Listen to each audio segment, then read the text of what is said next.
Nag-imbento ako ng high-tech na Ouija board. Bakit? Bakit di pwede? Joke lang. Sabi kasi na nakausap kong kaluluwa nung isang araw, sawa na raw siya sa makalumang Ouija board. Kita niya nag-evolve na raw yung mundo, may AI, etc. Tapos yung Ouija board kahoy pa rin daw. Kaya yon, bilang mabuting kaibigan sa mga kaluluwa, ginawa ko to. Ngayon, nagtataka ka paano na ito madedetect yung multo.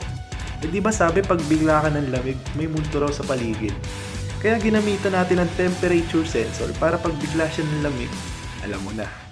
So ayan no, bago natin i-demo yung device, antayin muna natin kung may madedetect na bang multo tong setup natin. So ayan no, tutunog naman yan pag may multo nang na-detect, tapos pwede na natin tanungin agad.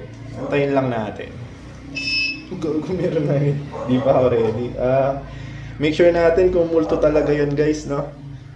May multo ba rito? Naririnig mo ba ako? Uy puta, yes daw, bilis sumagot ano ba magandang tanong? Ano dahilan ng pagkamatay mo? Nag-engineering ka, no?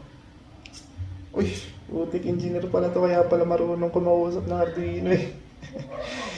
Joke lang. Wala naman talagang multo guys. Kinokontrol ko lang yan gamit joystick ko. Ayan, tanggalin ko pa. Di ba wala naman.